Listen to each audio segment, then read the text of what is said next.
found it very necessary to give your all when it's time to give your all, baby, and cut it off when it's time to cut it off. That's what she is. And the man literally had his mouth open like, oh my God, it's an adoption, and they didn't know, like, wow. So my mom actually called the police in Georgia, and the Georgia police called the police in Houston and basically was on search for this missing child. Can you just move on with your life and do better for yourself and allow me to move on with my life and do better for me? But my family's kind of like, well, why aren't you suffering? Hey guys, and welcome to another video. So I'm sitting here watching videos, kind of doing just doing a little busy work on the computer, and I've been holding something from y'all. Okay? The other day, I actually put a clip. In a video, the video that I was taking my goddaughter shopping, and I took the clip out. I said, let me make this video about this shopping trip and leave all that extra stuff out. And here I am again today, reminded that that extra stuff is actually a part of my life. And not only might that extra stuff be a part of my life, but you got some extra stuff that's a part of your life too. And I want to let you know that that extra stuff, that it's okay to reveal that extra stuff, okay? The people that are walking around here on this earth pretending like they don't have any baggage are the ones that you need to worry about, okay? And you know, it's hard to come on this camera and tell a story because, like I always say, when you tell a story, it automatically gives one perspective of the story, okay? And though I like to look at things very well-rounded, like from a well-rounded perspective of like, I can see my wrong and then I can see your wrong and say, dude, we were both wrong. A lot of people, and a lot of times you tell stories, they only see like the one-sided person was right or wrong. So I've had a hard time kind of revealing certain things. But man,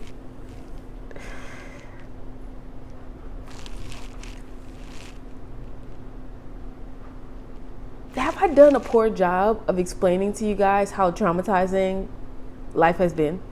I think I have. I think that smiling and being happy automatically lends itself to people believing that nothing bad has ever come your way, honey. And I am not going to use this time to tell you all the bad things, but I want to speak about family because people have this totally twisted misconception that every single one of your family members, girl, they got your back, and they really don't.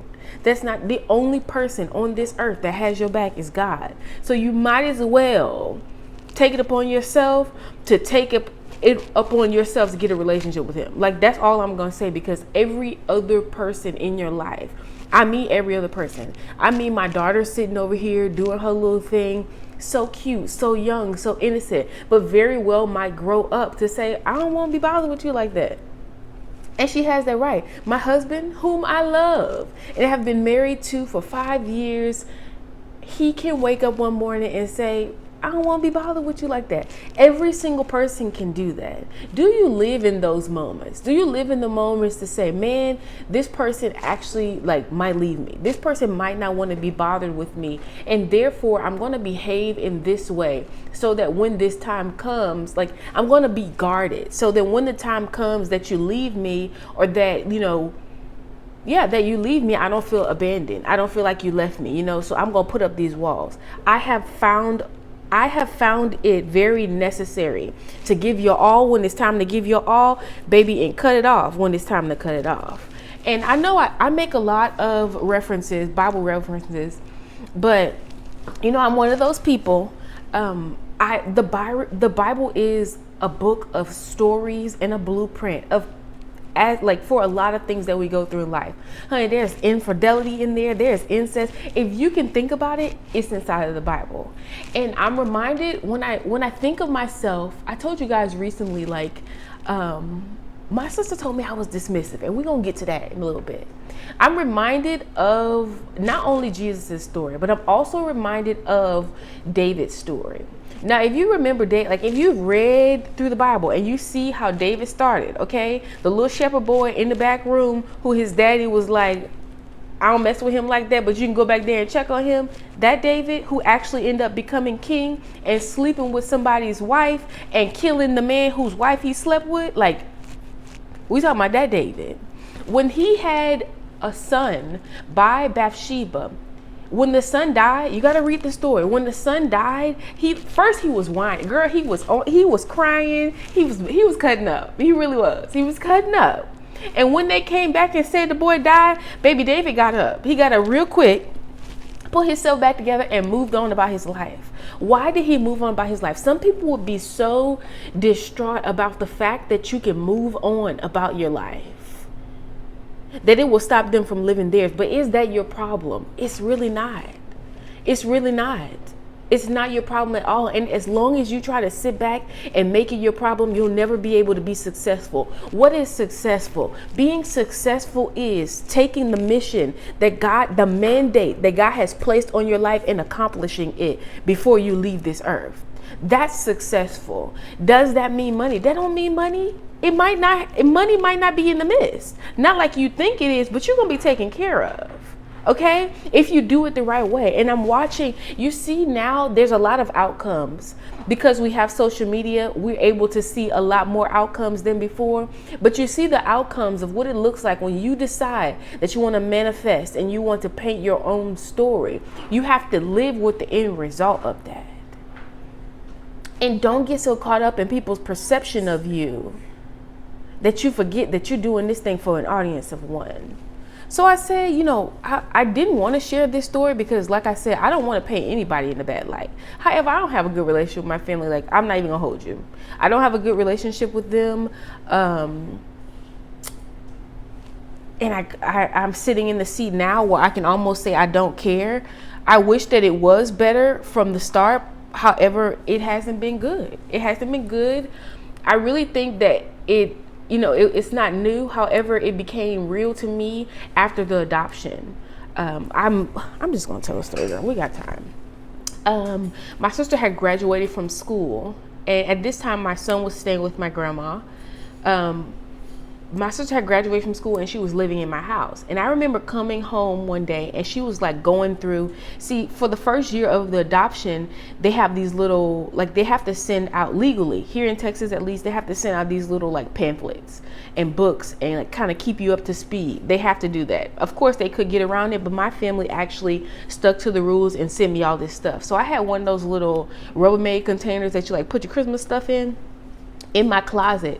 And I hadn't told my family, and I hadn't dealt with the severity of the emotional side of this adoption myself because I was so busy trying to survive. I didn't have my family's full support, so I had to get up and go to work. I had to put a roof over my head. I had to pay for car notes. And then I was in a toxic relationship, so I didn't have the time to deal with it like I should have. And I was young. I think I was 18 or 19. Yeah, I was 18 or 19. Remember the hotel story? I was around that age, so this was around that time. So I let my sister come stay in my house because she had just moved out of college and she wanted to come down and live. I don't know the full story of all of the things that she was going through because it's not my story. I can't tell you that. Okay. So I came home one day and she was rummaging through my stuff. And I know she was rummaging through my stuff because we had a group text message and she had sent out to she sent out a message to my grandma, my mom, and myself saying Tanzania, if you place her for adoption, I don't know that I'll ever be able to forgive you, that kind of thing. And I'm thinking to myself dang, nobody paid my bills to be here. Nobody's really helping me, but they don't want me to do this. And it just brought a weight to my life that was hard to deal with. I'm not gonna lie. So long story short, fast forward for some time, I remember having a knock on my door. Now I had a roommate at the time, which I'll get to that story because I literally did that girl wrong. And I did her wrong because of the situation that I'm telling you guys about right now. Is that an excuse? Absolutely not. But it was a lot. I don't know what to tell you. It was a lot. It was a lot.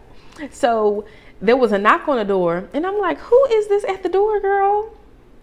I go look at the door and there's 2 police officers outside. And I'm like, well, I know I ain't do nothing illegal. So what's up with this? And the man says, I'm here for a missing child. And I'm like, oh, wow. And it was at that moment that I realized that I had a chance to take this burden off my shoulder and place the ball right back in their court, because nobody was helping me do anything. They weren't taking care of me financially, nothing. It was only like emotional stress for me to have a relationship with them.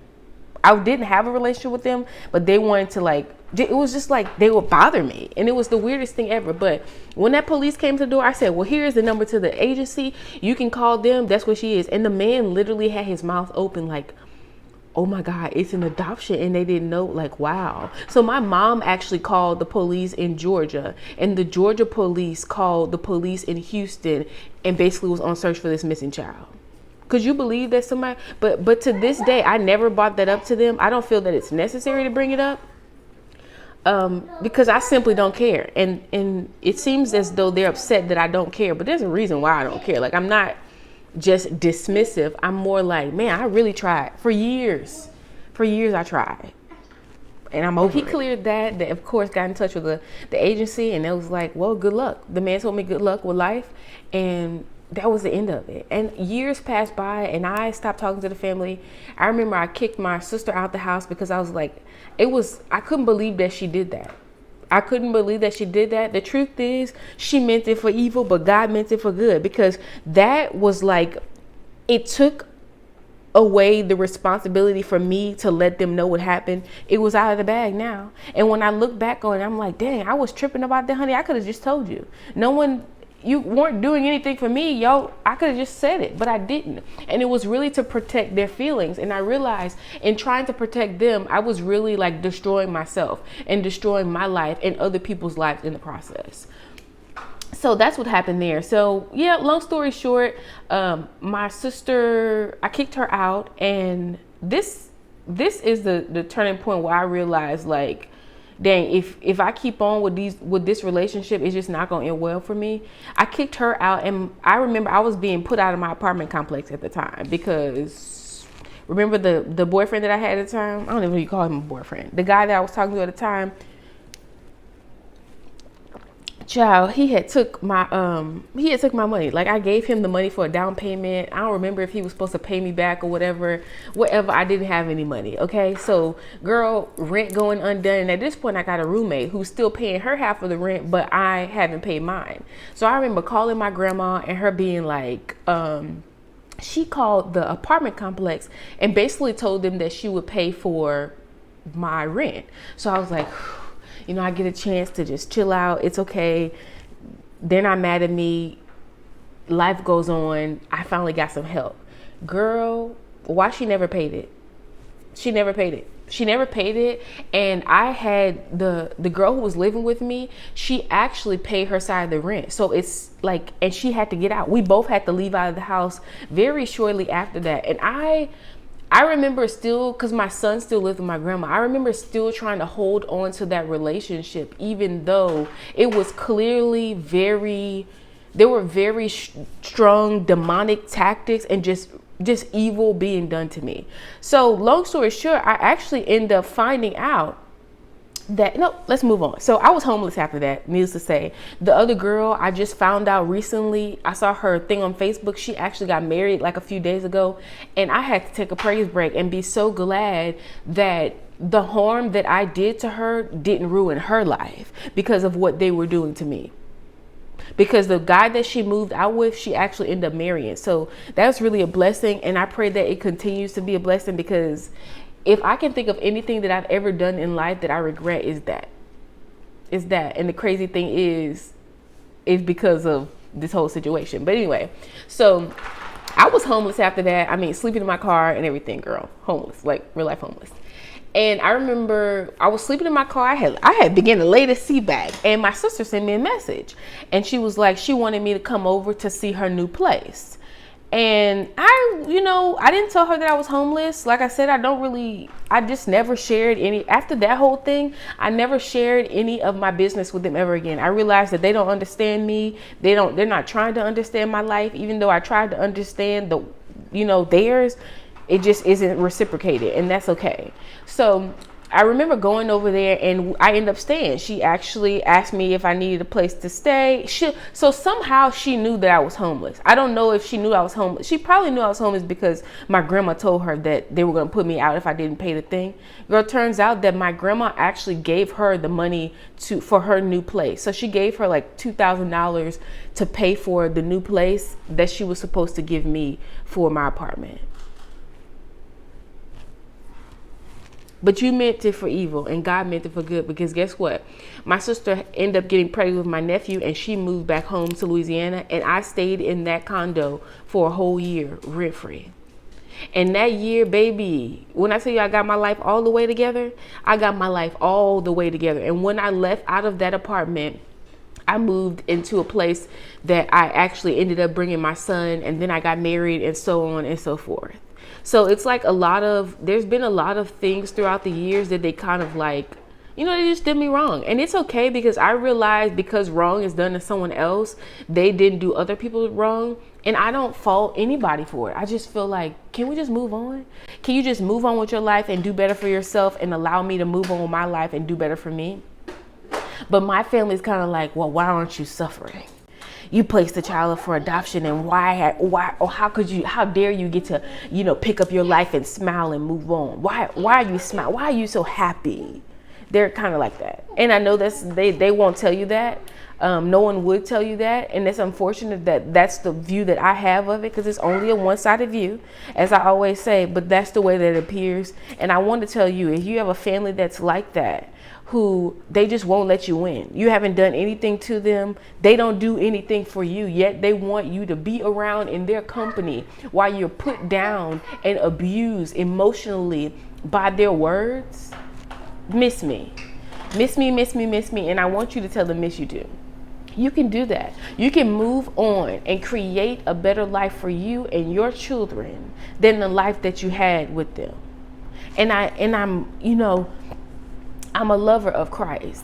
And when people say things like honor your mother and your father, honor thy mother and thy father, you know what honor is? Honor is me saying, man, I forgive you, and you. And I love you. And I love you so much that I would never sit in your presence and disrespect you with my words and with my actions. I would never do that. I would never do anything to disrespect you. But for this, I have to walk away.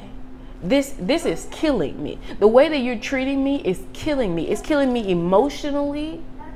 I can't move on and move forward my life. It's killing me. Let me tell you, when I was here in Houston homeless, broke, busted, and disgusted, nobody had anything to say.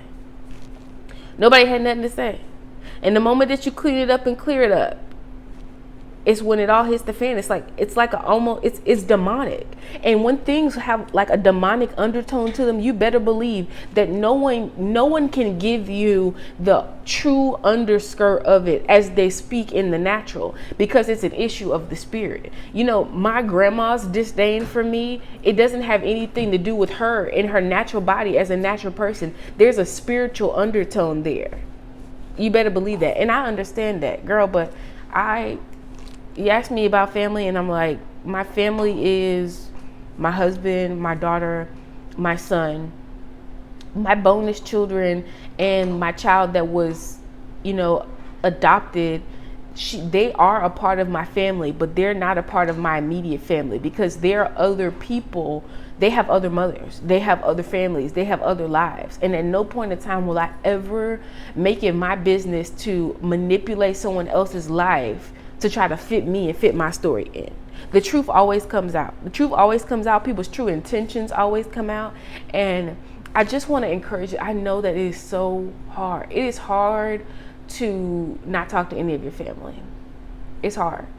And I think, like, I talked to my dad last when I got married. He kind of wished me well. I said my piece. I let him know some things that I had been through, and I just left it at that. He doesn't owe me. I'm so proud of him for being able to move on with his life.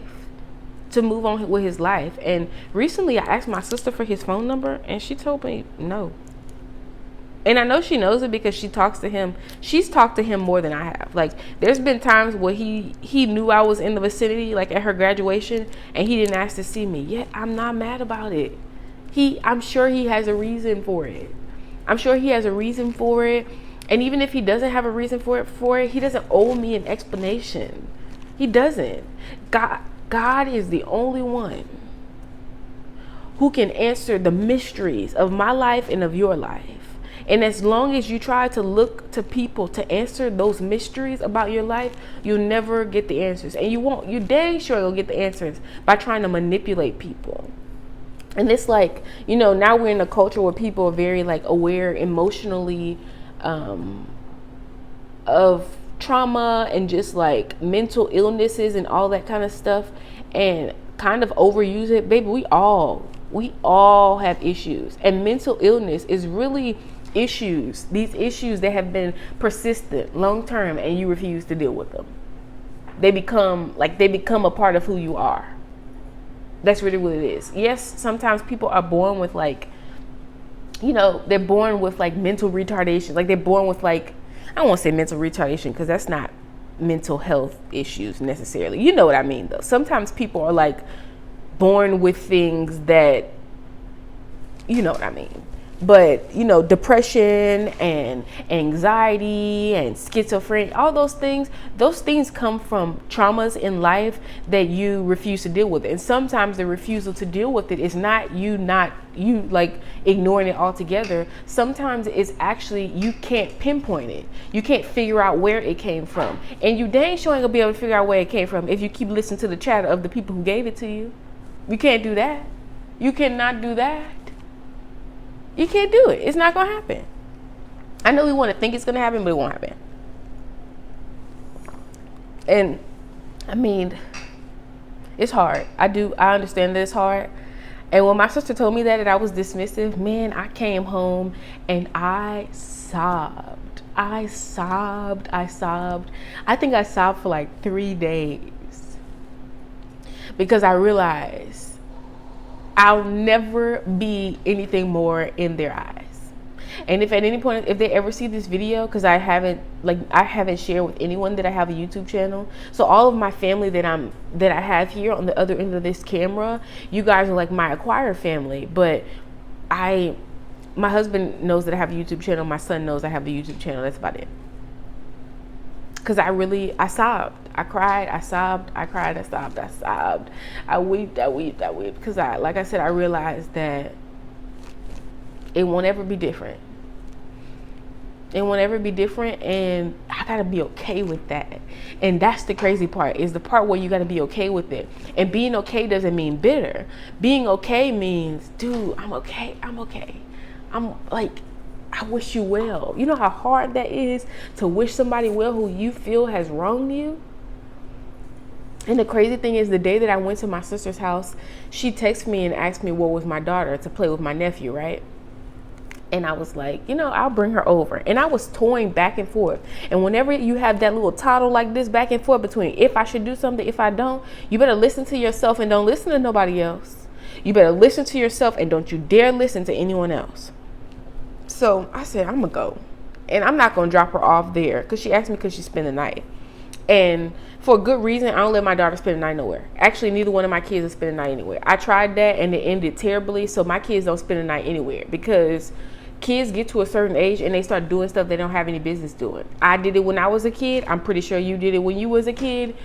They like to play house. Okay, that's what they do. And if you're not watching them, and I mean like y'all right here by my eyes, they gonna figure out a way to do what they want to do. And I don't want my daughter to be a part of that, and I don't want nobody else's child to be a part of it. So I said, nah, she can't spend the night. And I was trying to be nice, and I didn't say that. I was like, I'll come over there. So I came over there. Girl, why I came over there? When I came, I got a mouthful. Like I literally got turned into like the bad person. Like she told me I was dismissive, and her view is she's empathetic and I'm dismissive.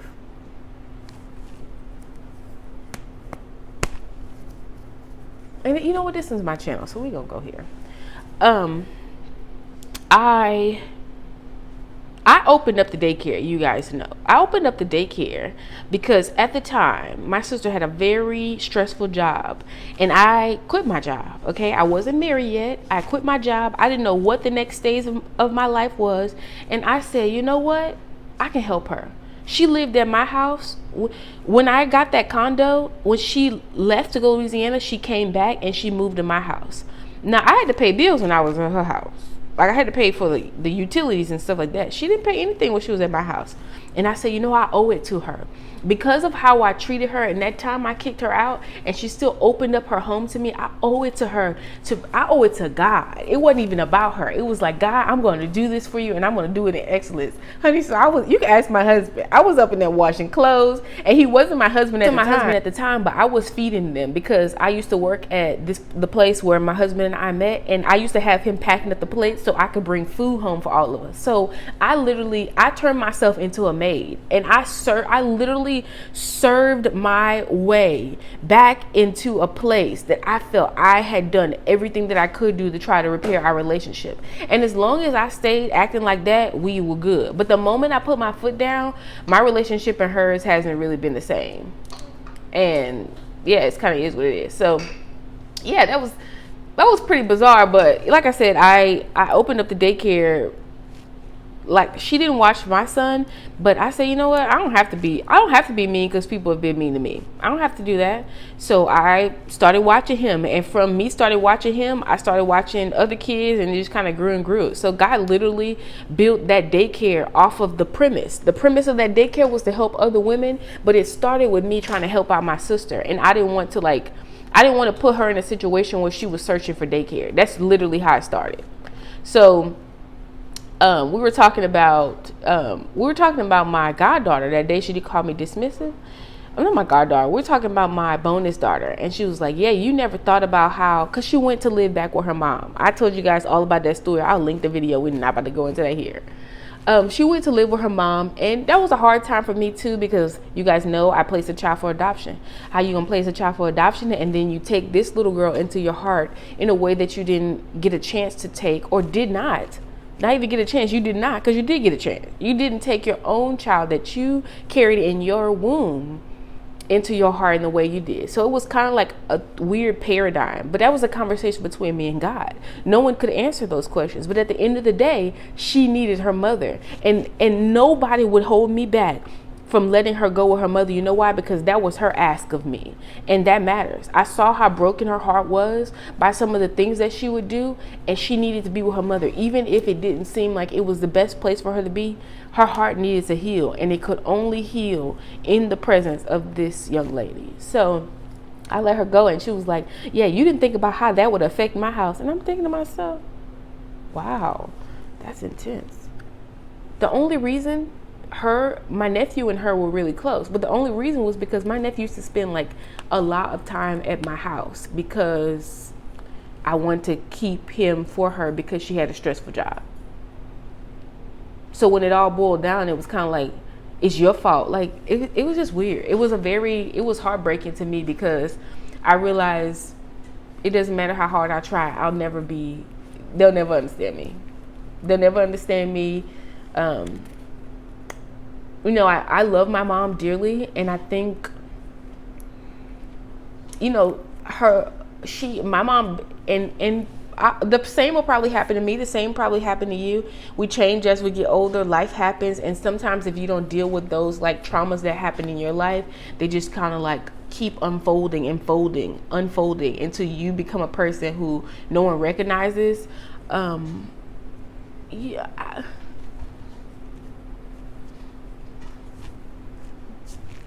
I love my mom, and I pray for her often. I pray that, you know, God mends her broken heart at the end of the day, because I think a lot of the things that she just come from a broken heart, but that's okay. She don't treat me like that. Like, she's not like mean towards me, but like I said, it's just one of the things you really can't explain. Even if I try to sit here and explain it, I can't explain it. The bottom line is, I don't talk to my family. And that day that my sister called me dismissive, I realized, dang, I'm really out here alone in these streets. And I think that was the part that kind of like broke my heart. And then God reminded me, like, you've been alone. You think you've been alone, but I've been here all alone. And that's the summary of this message. All that rants and rambling is, you might think that you're alone. but God is very close to you.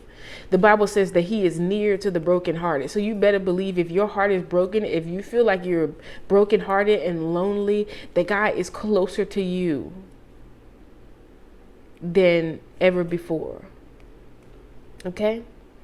I hope this was like not too much. Girl, this is like way in my business. I hope I can even post this because it's so into my business. It's so into my business. It's like a scope of, I guess, the softer side of me that I don't, I'm in touch with it. I just didn't put it on here. I just don't put her on here. I'm in touch with her though. But I guess sometimes you got to let down those guards and be vulnerable and willing to be scrutinized so that you can help another person. And that's really what it's all about. All right. As always, if you have a question, ask a question. If you want to share your story down below, if you want to share your story, like, girl, you want to talk, you can email me and I can share your story for you. We can talk about your story. We can converse together down in the comments. But I will see you guys in the next video.